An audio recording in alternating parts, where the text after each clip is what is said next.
So we got to the Männerlager, and the Germans did things by strange logic. They put us into a Strafenblock inside the compound of the Männerlager, which was D, like I told you.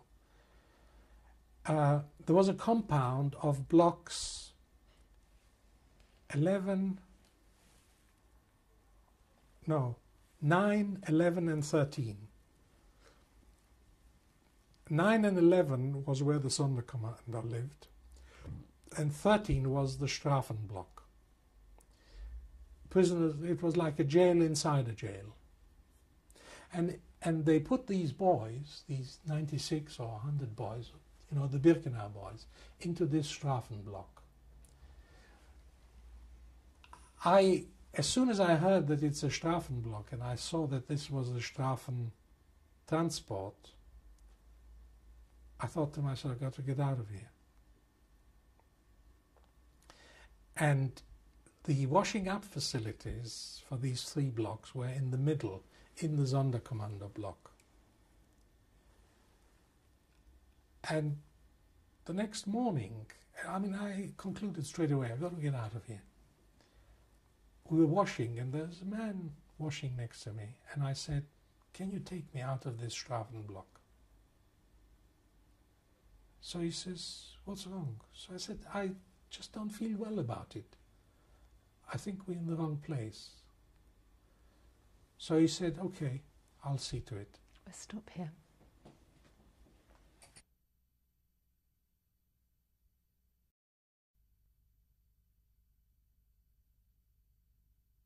So this man, he had red hair, Jewish looking, big fellow. You know, all the Sonderkommando men were big fellows. And I think he gave somebody a guard salami or something. They smuggled all kinds of things, provisions, into the camp, the Sonderkommando. And he gave me some food. It was organized with no difficulty at all, and I was sleeping in the bunk next to him, in the Sonderkommando block. So I moved from 13 to 11. And they went off, and he says, what shall I bring you? And just like that, he says, what shall I bring you? So I said, well, you know, anything to eat. And he brought salami and bread or whatever. But this block was a terrible place to be as well. I mean, the whole place was terrible to be. But these men came back completely. First of all, they were tired, exhausted, because it was very heavy work. And secondly, they came back distraught.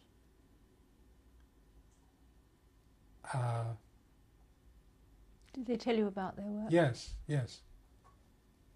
They were distraught because every 3 months there was a selection of the Sonderkommando. So they were being weeded out, you know, slowly, so that they didn't survive. Galen had a number, an Auschwitz number like 17 or something. He had been there sort of from the beginning. And he was a foreman of one of the groups, crematorium number 3. Significant because that's the crematorium that blew up.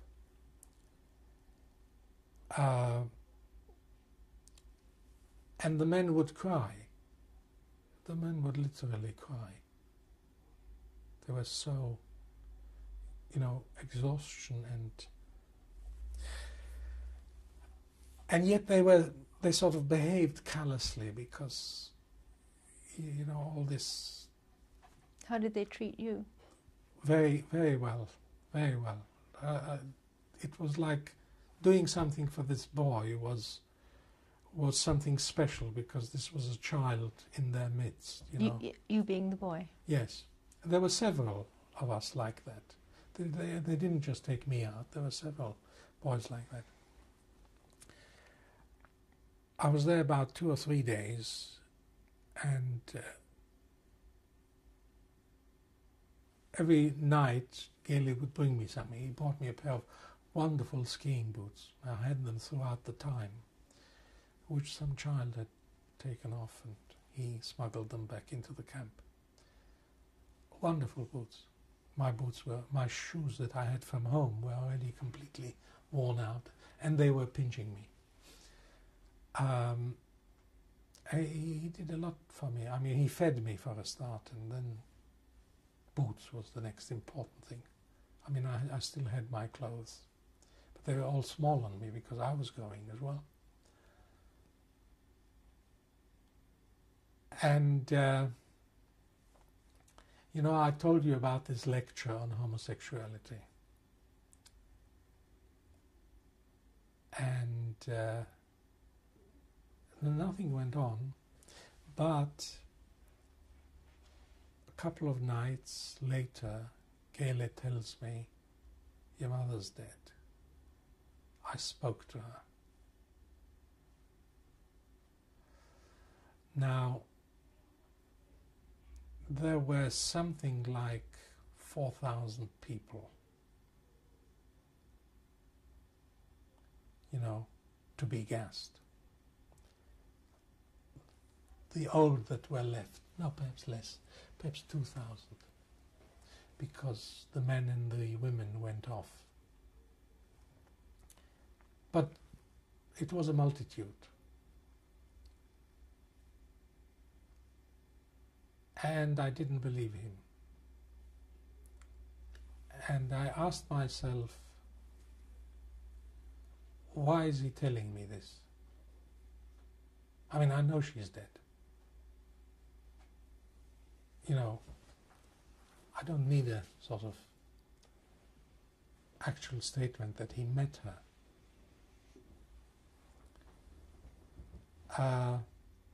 And I concluded that he wanted me to cry, and he wanted me to regard him as a sort of intimate pal. And this thing flashed through, you know, this lecture flashed through my mind that I mustn't get intimate with this man.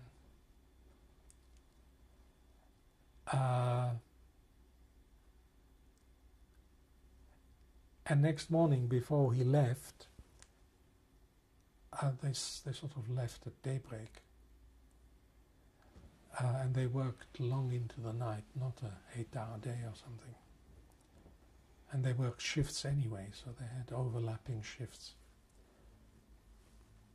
I said, "You got to help me get out of here." And I was told to go out into the camp and find myself a job as a runner.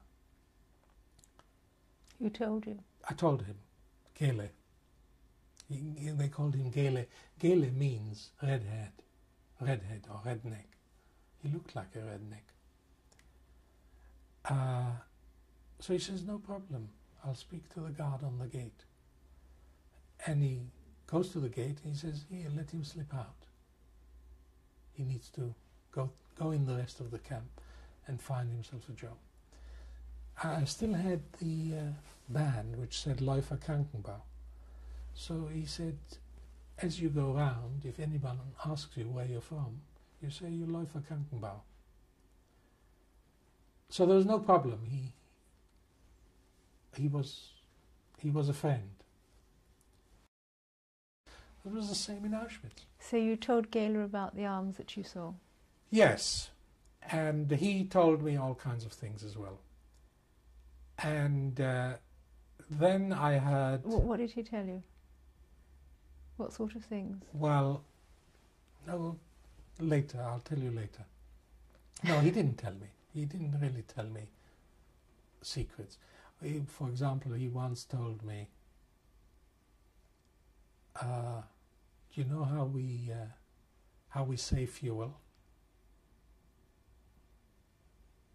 So I say, "What do you mean save fuel?" So he says, "It takes a long time to burn a body. So we put 3 together. We put a fat man and a woman and a child. you know, the pallets that are wheeled in. It takes 15 minutes to burn.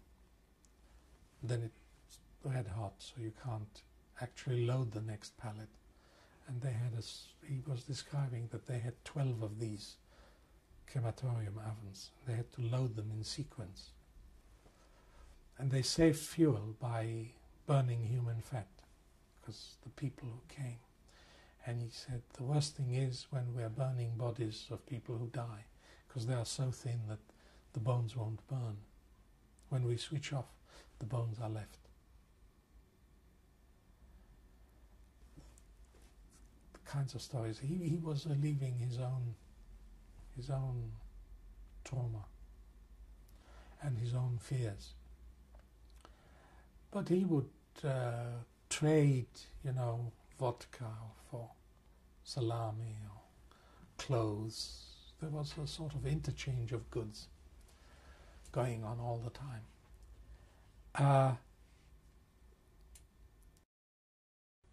One day Galen comes along to me and he says, oh yes, there were so many transports that arrived that the railway yards were full of people waiting to be gassed. The capacity of the system couldn't cope with the number of trains that arrived. I mean, this is September 44. So from Hungary, they were sending trains, and there was a sort of organizational cadre that was sending people to Auschwitz saying, whilst we still have this factory going, let's kill as many as possible. And transports arrived all the time, and the people were sitting on the sidings. There was nowhere for them to sit. The road between D lager and C lager was full of people waiting to be killed. You mentioned earlier on that you knew the Russians were advancing. How did you know that?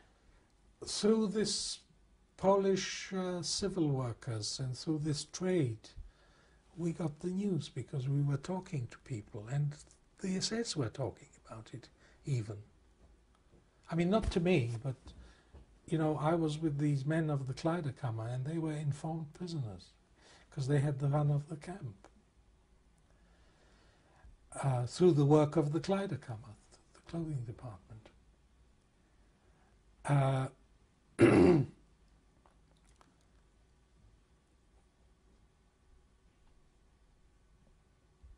So Galen comes to me and he says, can you get yourself an errand to go to the Frauenlager and talk to the people in this road, the C road, between C and D, and talk to the people who are sitting next to the wire of the Männerlager on the sidings. Tell them they're going to die. They're waiting for the gas chambers. And tell them that when they hear an explosion, to throw themselves en masse on the barbed wire and to fell the barbed wire, you know, make it fall, because our pals will then join us from the Männerlager, the rest of the Sonderkommando. So I talked to Herting and he arranged it. So I get an order to go to the Frauenlager and talk to a Blockältester on block so-and-so, that women's detail is to report to Canada, such and such and such and such. And I have proper orders, you know. I mean, I didn't have orders, but that's how it was made up. And we weren't allowed to talk to the prisoners on the ramp. You know, I already got beaten once to do it, but I knew something was up. So I start talking to people. And you see, I'm well dressed, like a bellhop, with this thing. I mean, to them, it must have been bizarre. It was bizarre.